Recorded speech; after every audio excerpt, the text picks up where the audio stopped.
I'd like to begin by thanking those who have supported today's event and who have been such great allies to the efforts of the CDC Health Brain Trust. One of those people is Rodney Gillespie and the team at AstraZeneca. We also want to thank the teams at Pfizer and Abbott and EMD Serono.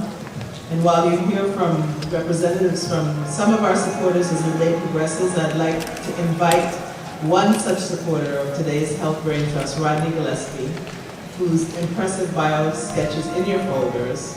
He is the Senior Director for Managed Market Strategy at AstraZeneca, and I'd like him to bring greetings on behalf of AstraZeneca.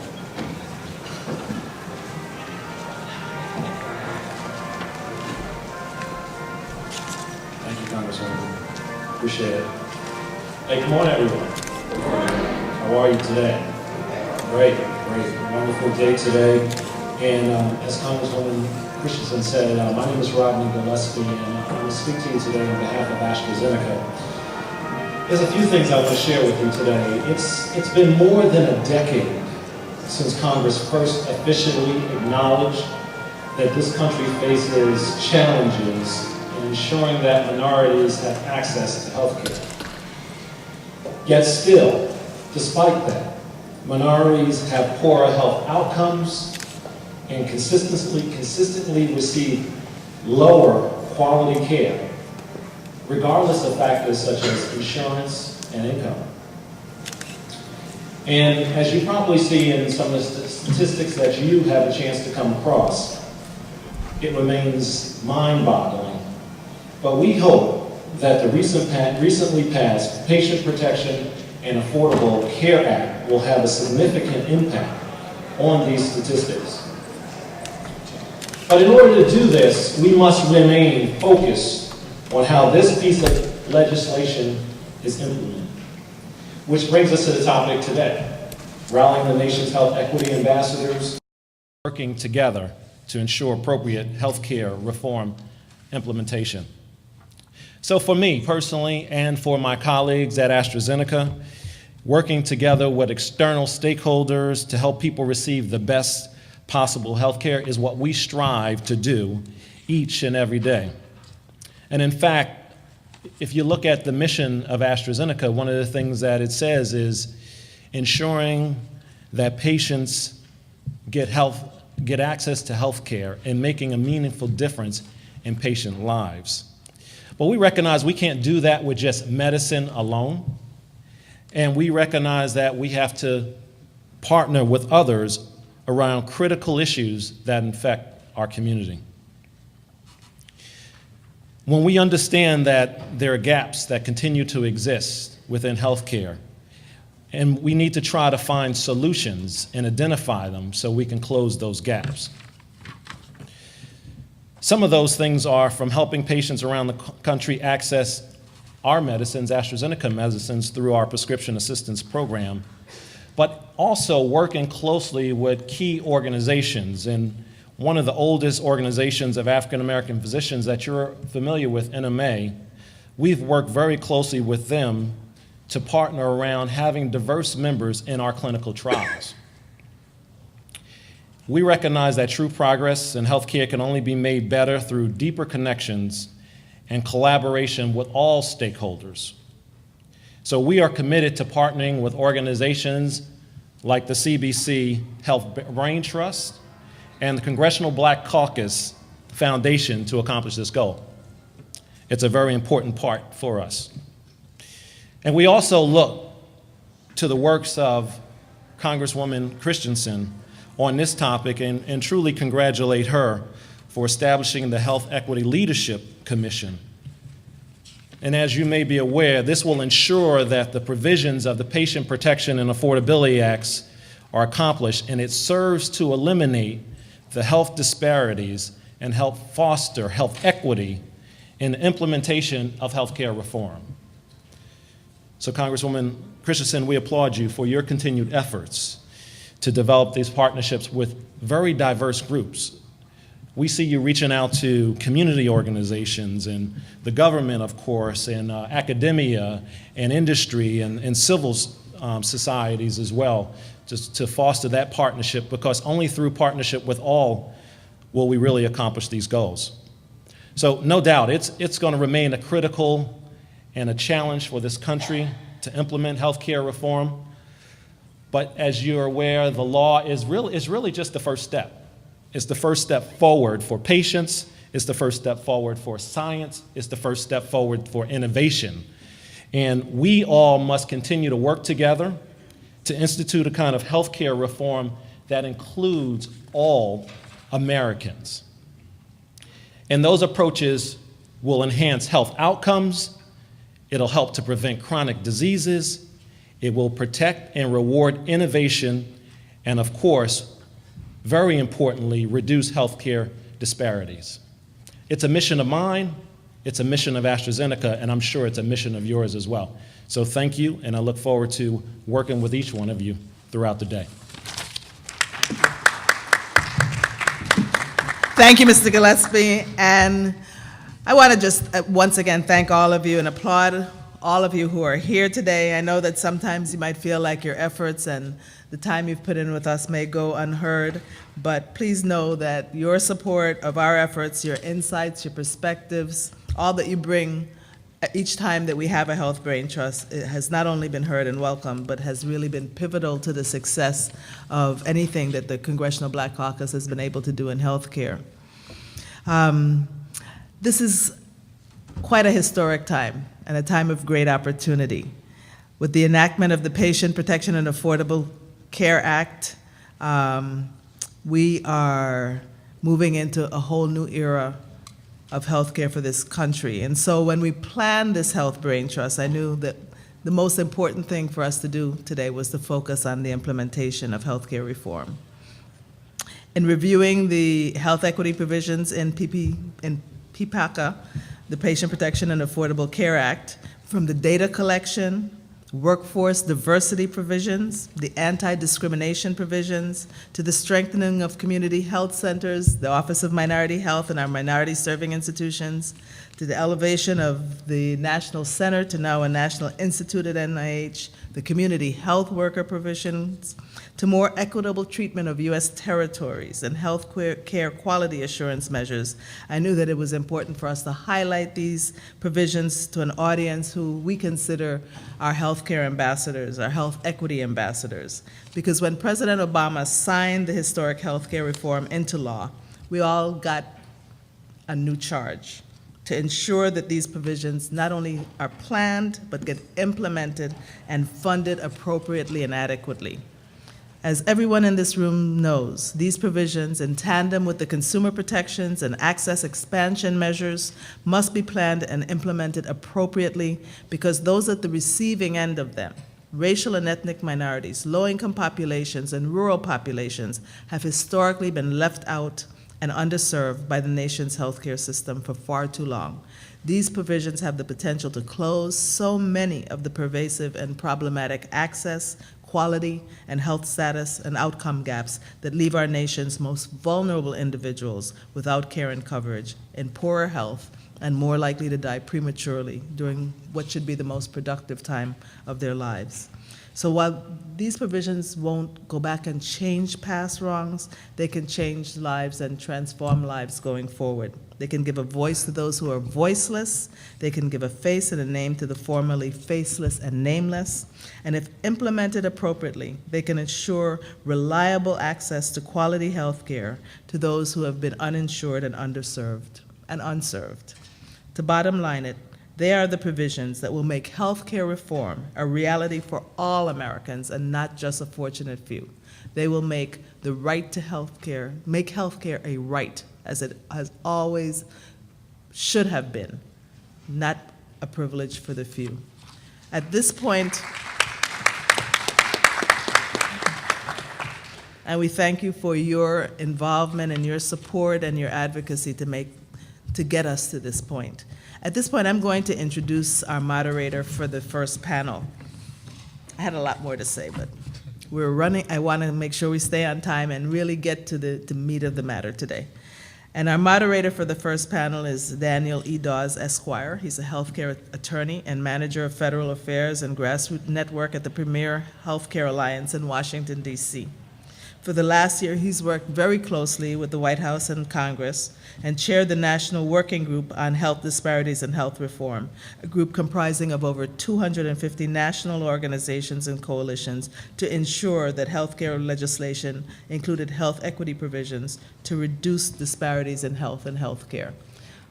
Also, very importantly, Daniel was a Louis Stokes Health Policy Fellow with us and the foundation a few years back. So we're really proud of the fact that he was our fellow and of the work he's been doing. With that, let me introduce Daniel Dawes.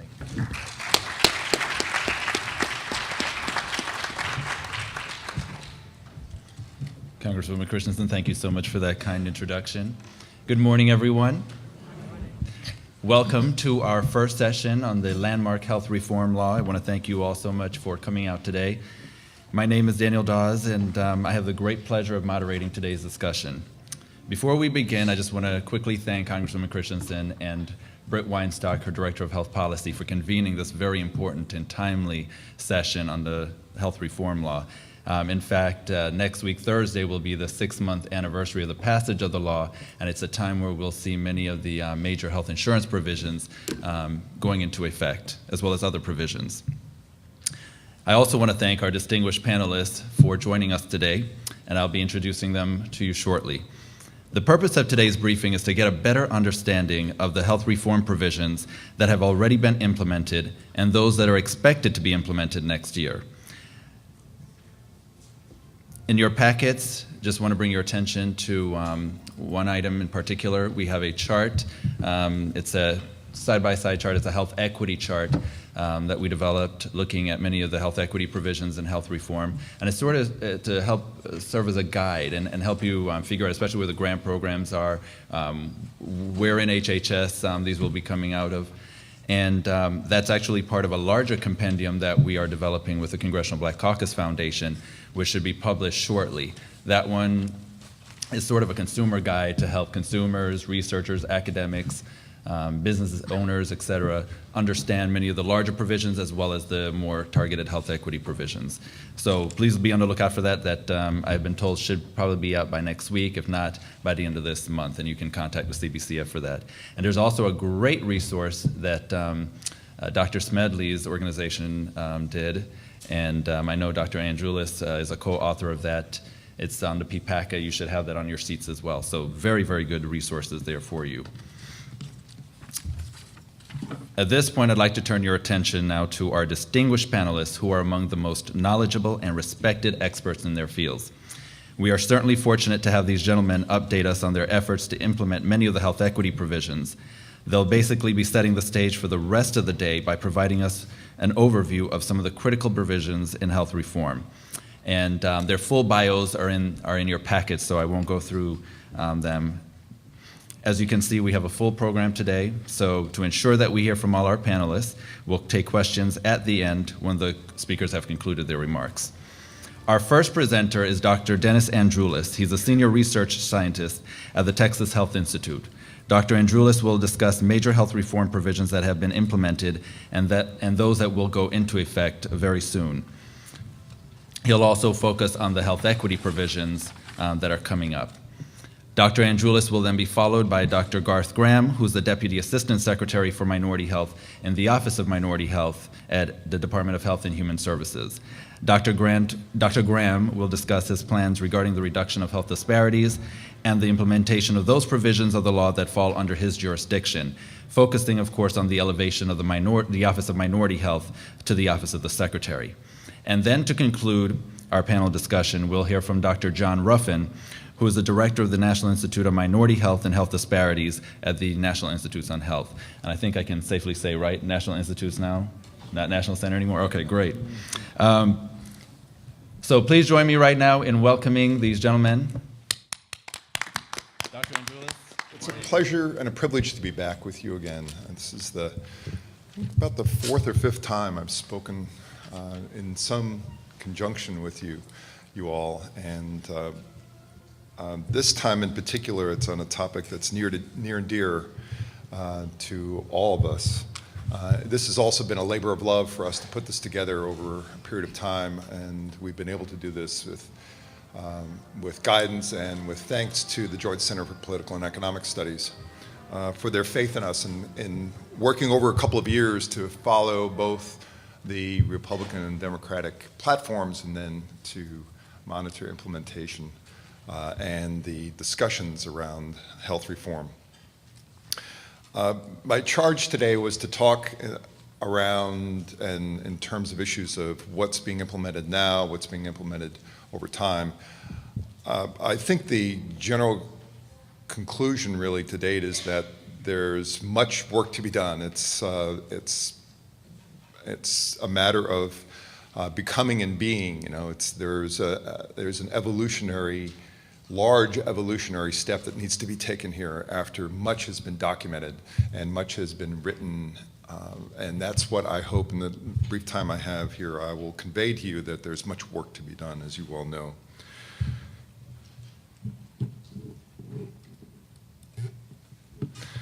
So the purpose today is to identify and describe something that we put together over time is really identifying specifically the 36+ initiatives that are related to race, ethnicity, health, language, cultural competence, disparities reduction that are embedded within the Affordable Care Act. And I know in some audiences people don't realize that there are that many provisions and then some that are specific to these priorities. And then to address the implementation status and challenges that we face. So what we did is in our report that you have on your seats is instead of just identifying and describing briefly these provisions, what we did was took another step and said, to the extent we could, go into the literature and say, and discuss with people and look at experience to date and say, well, what does that tell us about what is going to happen next, or what are the challenges that lie in actually going from the nub, the vision, to reality. And then finally, in your report, the report you have, is an appendix that identifies appropriations issues to date, the appropriation status as of a couple of months ago, timeline for implementation if it's been identified, federal agencies that, again, to date that have been charged with responsibility. So when it comes to the dollars that have been allocated or lack thereof, and there are many lacks thereof in there, you can take a look at that chart, at least as of a couple of months ago, and get a sense of where things are with regard to funding. So it was meant to be kind of a living document to that extent, something that people could refer back to. So the themes that we built our analysis and our review around were along two broad segments. One is to look at these race, ethnic, and language-specific provisions, and then look at the general provisions. And you can see here on this slide the way we decided to break this out along about a half a dozen race, ethnic, and language-specific provisions that include data collection, workforce, cultural competence, and others, and then went into general provisions with an eye toward looking to the provisions that we think really had particularly significant effect, or likely to have significant effect on diverse populations and communities and patients. So first along the healthcare provisions, and I'm going to go through. One thing we realized is trying to reduce a couple thousand pages in the 12-minute discussion is, so I'm trying to get down there, but I haven't quite gotten it yet. So I'm going to give you kind of a little sampler of what is in the report and our approach to analyzing, and then close with some comments on leveraging the healthcare reform actions, and then conclusions and next steps. So for data collection and reporting, we identified 3 provisions, and I'm not saying we've got every single thing that is in the law that is related to race, ethnicity, and health, but we feel like we've captured the vast majority. This is an example on data collection and reporting by race, ethnicity, and language. We found 3 provisions that related to it. One on requiring population surveys to collect race, ethnic subgroup data, collecting and reporting data disparities data on Medicaid and CHIP, and then monitoring health disparities trends in federally funded agencies. Then what we did in our report was we took provisions, each of the provisions, and looked at the implications. What's the importance of each of these? So for example, for monitoring health disparities trends, we said it has the potential to enhance the evidence base for new health equity improvement initiatives for diverse populations, and then raising awareness about persistence of health disparities. But there are many challenges that are related to it, and this is drawn from history and literature and the experience and people we know well in the field around the lack of specificity on appropriations and timeline, how to collect race ethnicity data, the uniformity and accuracy of the data, and limited organizational resources and expertise. And the idea here is to say, look, this provides guidance of where people who are working with data and want to advance these what are intended in these objectives, where they need to go next, and perhaps what they need to consider as they formulate an approach to data collection. And this is what we did with each of the segments. Workforce diversity is another example where there are many provisions embedded in this first collapse provision on increasing diversity among healthcare providers. Much specificity. Healthcare providers, including primary care physicians, nurses, mental health professionals, dentists, long-term care professionals, all in there specified in the law. Same thing with health professions training and diversity on training, as well as class-related initiatives, culturally and linguistically appropriate services. There are general provisions. There are community-based provisions that are related to area health education centers, pain care, home care, community health workers. All these are specified. But when you get down to it again, you get into the nitty-gritty of what it takes to actually implement these provisions, and that's, again, what we have to come back to again and again. On cultural competence, education, and organizational support, there are, again, many provisions that are related to this. We've collapsed a few on cultural competence training for healthcare providers, federal agency roles and support for cultural competence, including elevating the Office of Minority Health, developing and evaluating and disseminating model cultural competence curricula. But again, when you think of the challenges that lie ahead, you have several. And there are implications. Obviously, this is an important step, but in implementing, the field has struggled mightily with how you come up with uniform, valid, reliable cultural competence curricula that has an effect on outcomes, patient outcomes, positive effects. So, and then also the resistance on the part of practitioners. I don't have the time for this, it's really hard, I don't see the value of it. And so all these present both challenges and in some ways guidance for implementation.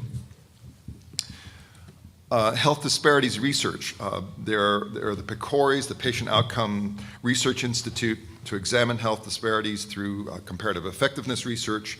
There's increased funding for centers of excellence, promoting the National Center for Minority Health Disparities to an institute, major implications as we all know.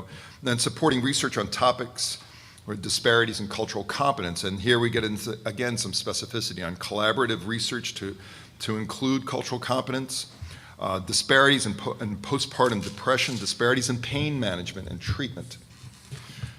But again, there are implementation challenges here on lack of specificity, on appropriations and timeline that we would see over and over again in many of these, as well as uncertainty on whether funds will be sufficient to assess differences by race, ethnicity over time, as these may take quite a while to look at efficacy and effectiveness.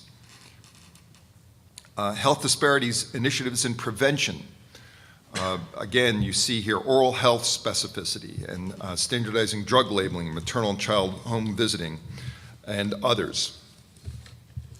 Addressing disparities in insurance reforms, enrolling, targeting, outreach targeting low-income populations, class information through exchanges. These are specified again, as well as the others that are mentioned here. And again, if you look at the implementation challenges, you see a need to consider different messengers, channels, and modes of communication. So there are intricacies related to the actual implementation. That how do you reach people who have not been included before, who have both a resistance or a historic legacy of being shut out. And so it's not necessarily a matter of build it and they will come.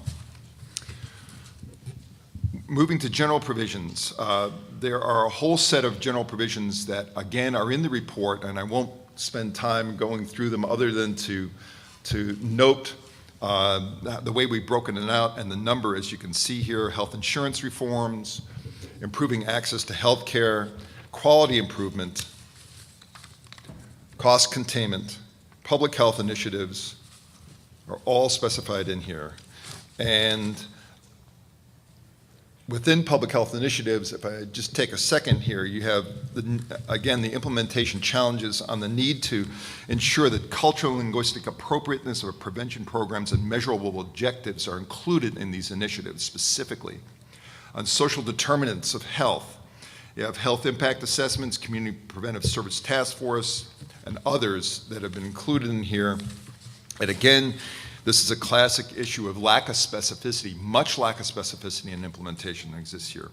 In closing, there are a couple of remarks I want to make around how there's a need to leverage and take further and add some specificity to many of the provisions that I've cited here. We've just selected out a few here for consideration on advancing the health of communities, that you really need to engage communities actively and really prominently in many of these initiatives, so they become part and parcel of any forward and positive actions and funding that would emerge. We have also in healthcare organizations a concern that for organizations, although it's assumed that they're going to undertake a lot, that there is no roadmap for them to get from here to there. And there is natural organizational resistance. How does this play to market share? How does it play to capitalization? How does it play to profits? And the question comes up is how you actually get organizations to look at the importance of addressing disparities in the context of the business that they do. And that's an unclear and uncertain pathway right now. So that's something I would mention here as not only in this general context, but in the specificity of one of the provisions. There's a community assessment provision. Well, I would tie community assessments to disparities reduction in the areas where there's documented disparities. There's this constant, there's this nonprofit requirement for those who get nonprofit tax exempt status. Why wouldn't they also be required to say, you've got to look at the disparities and act on them in your area? Individual level initiatives around disease management and obesity, I think specifically needs additional attention as it can mitigate the positive effects that may be coming in other channels. Finally, in concluding, the conclusion clearly is there's incredible breadth in the Affordable Care Act that's covered many, many topics. It's a mile wide and then some. However, the depth in terms of detail, strategy for implementation, methods for implementation, measurement, and evaluation to assess program progress and outcomes is lacking in many of the provisions. Allocations are unspecified for many of the provisions. As of early August, nearly 2/3 of the diversity-specific provisions lack specificity around appropriations, and about 1 in 10 include short-term but no long-term funding. And then, of course, the federal agency roles and responsibilities are yet to be spelled out in many quarters. And then next steps, what we concluded from this as we move ahead is there's clearly education around specific ACA language for priority areas. In other words, how are these different vision elements going to be fleshed out? What kind of specific language you're going to have? Working with representative associations and organizations to educate and discuss strategies for pursuing priority areas. So which ones are we interested in our group? Let's learn about it. Let's coalesce around it. Appropriations, appropriations, appropriations. Assuring adequate funding for provisions is going to be the big battleground. Timing and process of rollout remains also a major issue, and then communicating with agencies likely to oversee identified priority areas about status and progress in adding content to these areas as they are developed. So it's important to identify the federal agency that's going to be involved and say, what's going on? What can I find out more information about what they're doing, how are these going to roll out, how are these different provisions going to roll out? In closing, I just wanted to note my co-authors on this. This has been a real collaboration unto itself, and it's been something that, as I mentioned, it's been a privilege and a great pleasure to be part of. Thank you.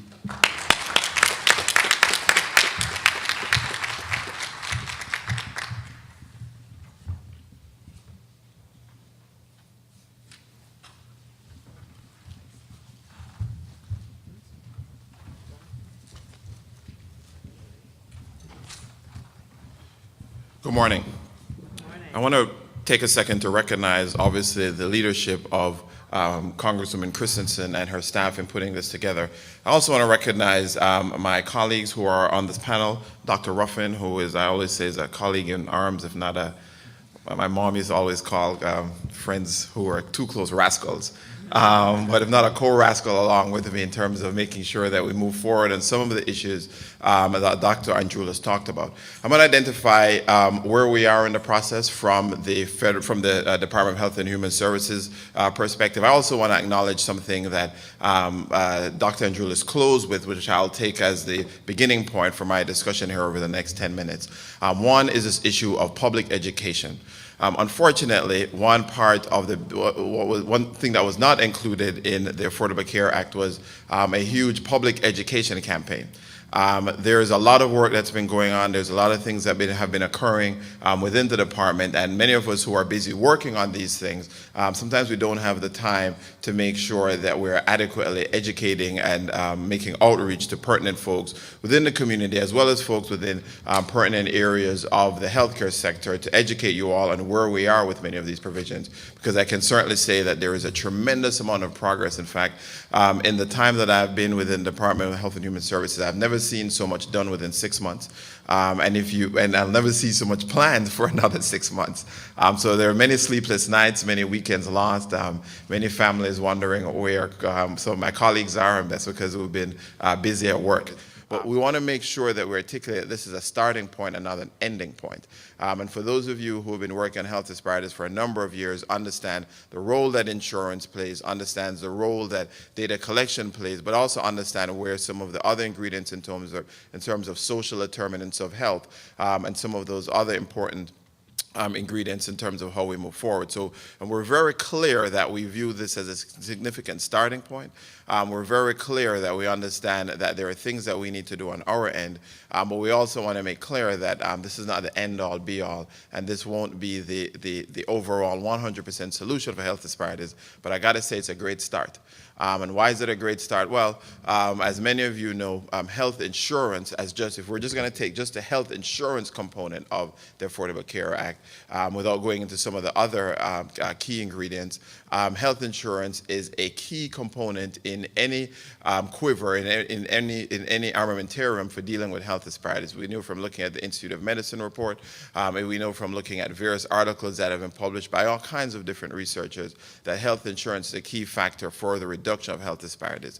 So just any effort, in fact, if you read some of the language from the IOM report, and I hate to quote this with Brian sitting in the audience, but if you note some of the one key line that we always point to in the IOM report talks about the fact that African Americans face a disproportionate rate of chronic illnesses, but it also notes that one of the key factors for any effort in reducing health disparities is health insurance. So that starting point is where we're at today, and as I want to make sure that we articulate that it's not the ending point, but it's certainly a great starting point. All right, so where are we with all of the various processes and some of the different things that Dennis has spoken about. And I want to come back where I started, which is educating you all, as well as you all educating communities on the importance of the Affordable Care Act is going to be key. Because if we don't have folks taking advantage of these various provisions, then we're not going to get the potential impact that we can get with the Affordable Care Act. So making sure that we engage you all appropriately, but that you all engage other folks, certainly in a domino fashion, to educate folks on all the various potential benefits of the Affordable Care Act, underscoring the importance, like I said before, of health insurance as a key provision. So where are we as a department? Well, we've sub-segmented many of the tasks that Dr. Andrulis pointed out into various work groups. We're all chairs of different work groups or co-chairs of different work groups. Lord knows we're not in shortage of any work groups, and that's important because, as Dr. Andrulis pointed out, much of these thematic areas are cross-cutting. So though there might be a workforce provision that speaks to the Health Resources and Services Administration, there are other parts of the provisions that might touch on the Agency for Healthcare Research and Quality, that might touch on the Centers for Disease Control, and certainly might touch on our office, the Federal Office of Minority Health, in terms of the implementation of those provisions. So right at the get-go, soon after the law was passed, many of those provisions were charged to specific work groups, and we're in charge of all kinds of areas of those provisions. And in fact, it's just probably too many to list at this point. I want to talk about two key provisions and give you an update in terms of where we are. Then I want to close with where I began, which is this issue of education, and outreach, because that's where we need folks' help the greatest. That's where we see some potential challenges in terms of moving forward, making sure that folks in the grassroots community don't look at a paper with 40 or 50 different points in terms of things that are happening and don't understand what that means for them. That they understand what are the key components of the Affordable Care Act, and what does that mean to them personally. So despite all the other things we might talk about today and moving forward, that to me, and that to many of us in the administration, is the crux of moving forward, is that folks understand what the Affordable Care Act means for them. All right, so two key provisions, one starting with the data collection provision, Section 4302, which is co-led by, which is the provision that deals with increasing data collection for racial and ethnic minorities, folks with improving data on language, improving data on disability, and also improving data on gender. That group is co-led by Office of Minority Health, as well as Agents for Healthcare Research and Quality. And what that provision allows is for the it directs all different entities that are receiving federal funds to collect data on either race, ethnicity, language, as well as gender, and disability. So it's a key provision for potentially expanding data collection on these various subsegments of the population. The implementation of that is going to be co-led by our office, as well as the Agency for Healthcare Research and Quality, working with CMS. And this is a perfect example of what I mean when I say there are cross-cutting provisions that touch on Medicaid, touch on various data sources within the Department of Health and Human Services, from the National Health Interview Survey to all different kinds of surveys that we have across the board. There are some key opportunities with this provision, because it also allows us, the Secretary, to define or redefine other top priority areas in terms of potential data collection sources. So for those of you who have lived within the issue of data collection for many years, know that back in the mid-1990s, there was a process that moved forward in terms of OMB criteria for data collection, and that is kind of the base for where we're working, looking at those OMB criteria. But this provision offers opportunity for us to look at additional areas in terms of defining or redefining, or at least elaborating on areas where there are health disparities, where they're ill-defined at this moment. And so that's something that we're actively participating. I want to let you know that our plan is to actually have a public input forum or a public town hall on this sometime in around mid-November, where we'll be able to solicit input from folks within the community, or representatives from other folks within the community to help get some sense of what community expectations are around this particular provision, but also to help folks understand where we are going in terms of the implementation of the data provision. But there's a lot of excitement in the department, and certainly we all view this as one of those key provisions that will have long-lasting effects over the next 5, 10, 15, 20 years in terms of how the country collects data. One other thing that Dr. Andrulis talked about was this idea of how we move forward with minority health infrastructure within the Department of Health and Human Services. And I got to tell you, and Dr. Ruffin knows this, I've never seen their agencies move this fast on the implementation of structural changes. So certainly from CMS to SAM. So for those of you who don't know, the legislation within Section 10334 creates additional minority health infrastructure within the Centers for Disease Control, within SAMHSA, within HRSA, within FDA, within AHRQ, as well as, what did I just leave off? Centers for Medicare and Medicaid Services. So all of those agencies will have additional minority health infrastructure to help us all move forward with these provisions. Now some folks might say, well, just putting a person in place, or putting an office in place doesn't necessarily spell effectiveness. And I got to tell you that we started with that thought pattern moving forward. We made sure that as we move forward with this provision, just having an additional office doesn't spell success, but certainly having offices that work collectively together and have the impetus as well as the infrastructure to implement leadership across any one of those particular agencies is tremendous power. And the Secretary has identified the issue of cohesiveness as well as pooling resources and making sure that all of those offices working with our office move forward in a very coordinated manner. And where we are is you'll probably see some more information soon in terms of Federal Register notices, in terms of some additional announcement from those particular agencies. But I'll tell you that we're well underway in terms of making significant progress. And that's one of those other key components of the legislation that from an infrastructure perspective certainly strengthens minority health capacities across the various agencies and at least provides input points into CMS, into SAMHSA, into all these different agencies where folks might need to make sure that they have adequate technical assistance as well as adequate even just contacts in terms of somebody who can help explain to them and who they can explain to some of the challenges that are occurring around health disparities. So those are some of the two key provisions that I want to let you know we're making significant progress on. Let me go back to where I started. If we, all of us who speak government speak, and all of us who have been in the DC circles for a little while understand the importance of the Affordable Care Act for minority communities. That's great. But what we really, really need right now is that grassroots penetration in terms of people, the average person within the community understanding that health insurance and all the other key provisions that are within the Affordable Care Act does have significant meaning for them. It does have significant meaning for them because up to almost 20% of the African American community are uninsured, 31 to 33% of the Hispanic community are uninsured, and that's on insurance. That's not underinsurance, which is an incredible issue when you talk about insurance companies dropping folks because they have had extended illnesses. When you talk about insurance companies barring folks from getting coverage because of pre-existing conditions. So all of these components are things that we believe are important to the average person on the street, and we're going to need your help in getting that word out because I do believe that the Affordable Care Act provides a tremendous opportunity for improving the lives of all individuals across the country, but certainly can disproportionately benefit minority communities in a positive way if done appropriately. So I'm going to stop there and hopefully answer any questions you have.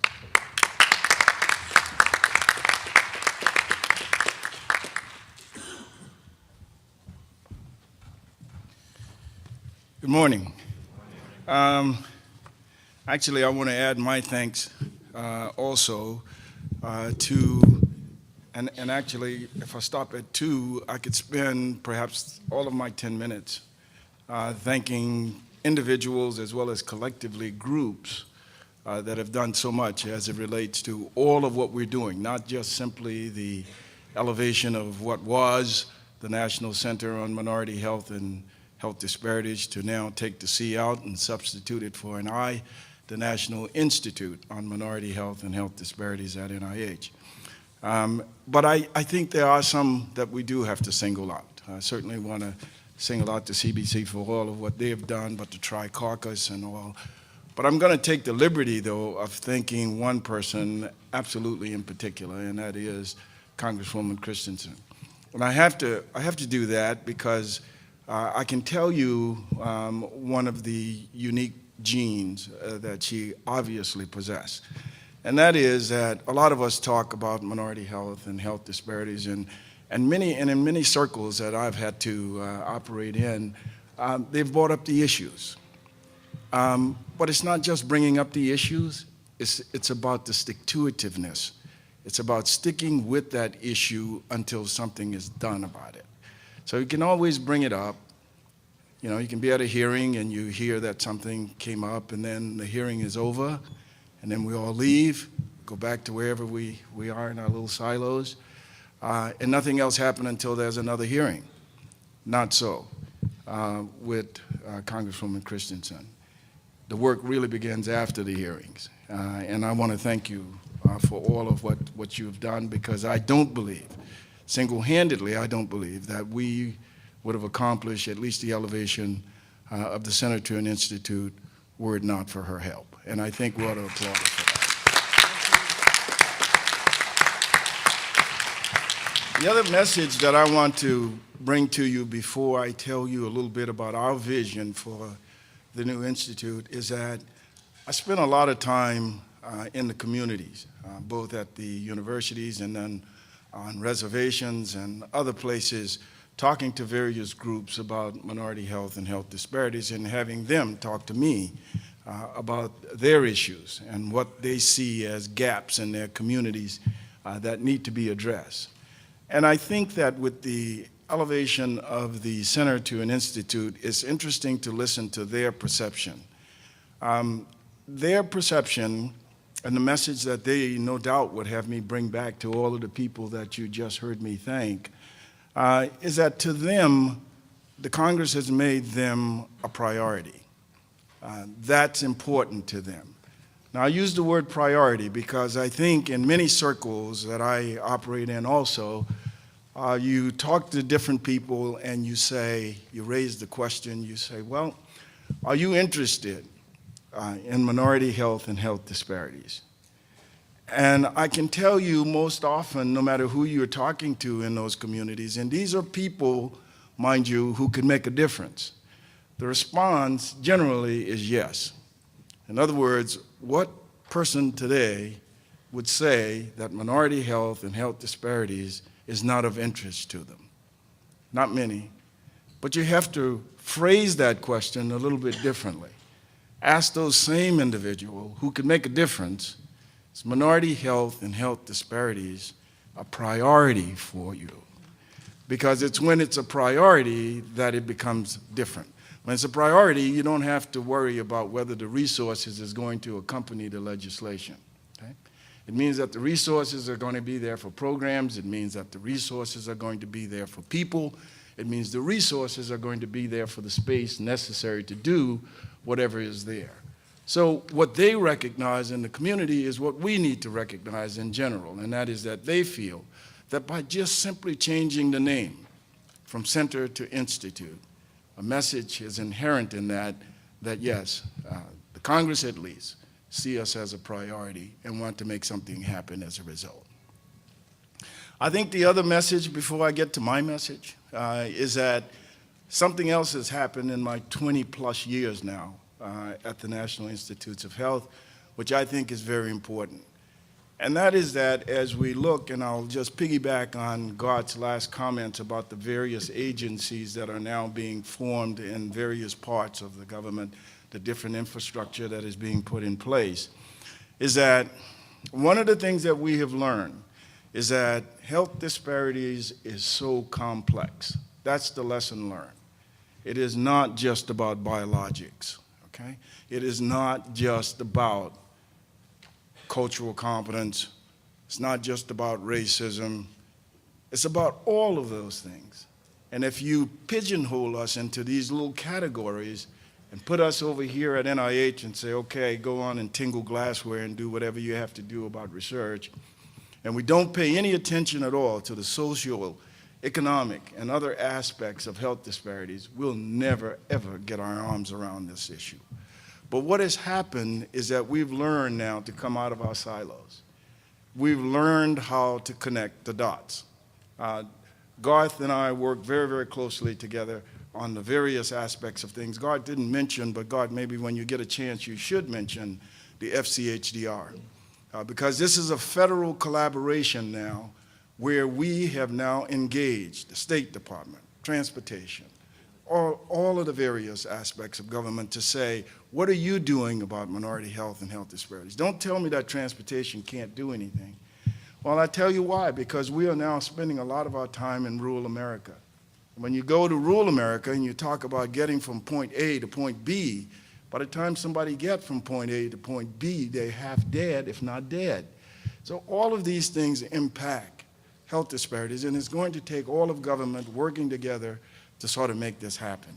We're learning now how to connect dots with each other and not work just individually in our silos. And that, I think, is going to be a big plus. It took us a long time to figure that out. Now, the question that I oftentimes get, and this will, I'll close with this. The question that I get is, so now you're an institute. I remember when we were elevated from office to center, individuals would ask me all the time, so what's the difference? And it was pretty clear to tell them what that difference was. Because when we were in office, we couldn't make grants. We had funds, but we had to give those funds, you remember, Congresswoman Christensen, to all of the other institutes at the National Institutes of Health to make those awards, because we couldn't. We can come up with ideas, and we did. We didn't get much credit for those ideas in many instances, but we put them out there anyway, and we gave them our money, and then they made the award. Okay? The other thing that happened that was significant when we went from office to a center is that our base broadened. We didn't forget about rural America. We didn't forget about poor white people who had some of the same problems and same challenges as many ethnic minorities, and so we began to formulate programs that impact all Americans. That's what happened significantly when we were elevated from an office to a center. And I think the programs that we put in place would reflect those changes.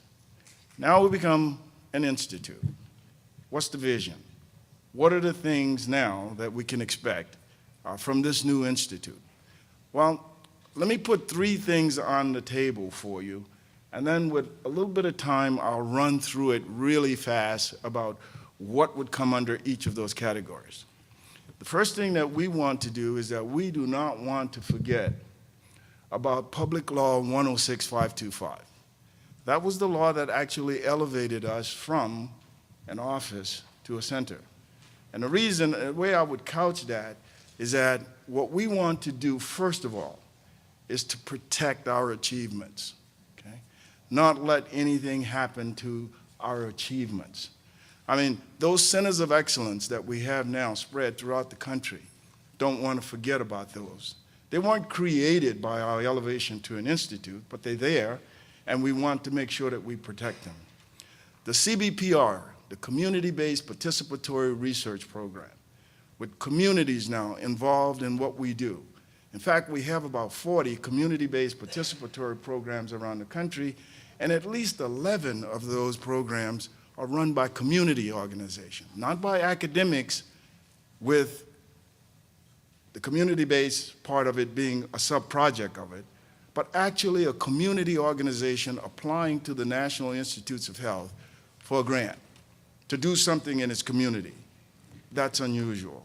Investigators now, and when I say investigators, for the scientists who are in here, to have R01 grants now. This is the litmus test of science when you get an R01. But to have R01 grants now where individuals can concentrate on health disparities, that is a real achievement in an organization like the National Institutes of Health. When you have training programs like the Loan Repayment Program, when you have research infrastructure programs like the Research Endowment Program, which is changing the landscape at many of our institutions. You know, I have a different definition now for research-intensive institutions. Research-intensive institutions now to me is that when I go on a campus and I leave that campus, whether I'm coming in or leaving, the number of constructions, new constructions that I see going up on those campuses, that then spells out to me that this must be a research-intensive institution. Look at what's going on here.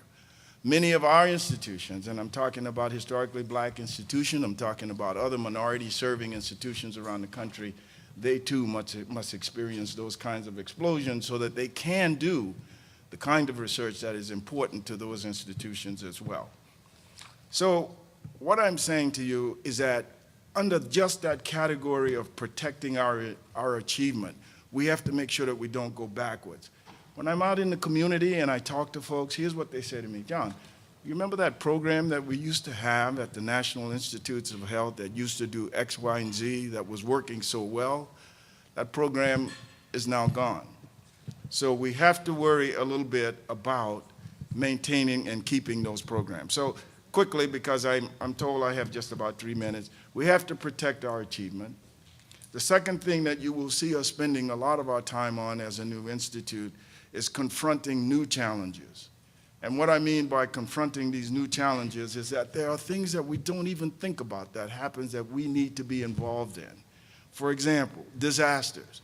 All of the things that are happening now in the Gulf, and many of the things that happen as a result of the oil spill have created new challenges. And they've created these new challenges for our centers of excellence and other things, and we have to be ready to respond to those challenges. There are global health initiatives that we have to be able to respond to. Our centers of excellence now are responding to Haiti. Many of our centers are involved in trying to help bring that part of it back to us. So we have to be ready to do that. And lastly, and I'll stop and maybe I can answer some of what you might have in terms of questions, is there's a lot of unfinished business. And that unfinished business involves new initiatives, like faith-based organization and the inclusion of faith-based organizations and some of the things that we do. Social determinants of health is a big priority for the new institutes. And we've reflected that already in terms of some of the RFA and some of the announcements that you need to look at. What I would suggest, because I don't have enough time and I'll go on and on here and somebody's going to pull my jacket off, is that you keep your eyes on our website. And that's where you can become educated as to the direction in which we're going. Let me conclude again by thanking everyone who had anything at all to do with the elevation of the center to an institute, and keep your eyes on the changes that are going to take place as a result. Thank you. We can go into that further, but if you kind of think about what you're asking, some part of that is potential perceptions around concerns that are not actually embedded in the wording of the law. But certainly as we implement the law, we need to hear from folks like you where there might be unintended consequences as we move forward. So that's why it's kind of a mixture of both, and certainly the process of hearing from you as we move forward is important. Thank you very much. Ruth, you're the last person. Thank you so much. First of all, congratulations to the panel, always bringing us wisdom, and we appreciate it. In the world of public policy, opportunities are challenges, and challenges are opportunities. We talked about the fact that we now have a congressional action that allows us to say disparities are a priority, but there's nothing permanent about that. We recently saw a challenge brought by Senator Johan to essentially wipe out major provisions of the law through removing all the prevention money. So we absolutely have to stay vigilant, and we have to stay engaged to, as Dr. Ruffin said, protect our gains. If we don't do that, we could see a rollback. There's already a serious pushback. And so I would say that not only do we have to get out and educate our communities about what's in the law, we have to educate communities about protecting what's in the law and staying engaged. And the last thing we should be doing in November is to stay home. So I won't get into that last point. That's outside of the scope of my current job. But suffice to say that what Ruth raises is one of those key concerns that we have in terms of looking at it from a health disparities perspective. There is no doubt, if you look at much of what's in the law, that is beneficial to minority communities. So any step to reverse that is a step in the wrong direction. And we need to make sure that our communities, not just the people with fancy titles, but you know, like my aunt, my cousin, you know, average folks understand that any step to take away from gains is a step in the negative direction. Well, that concludes our session. Thank you very much. I know Ruth and Garth did a really good job in closing and tying things up.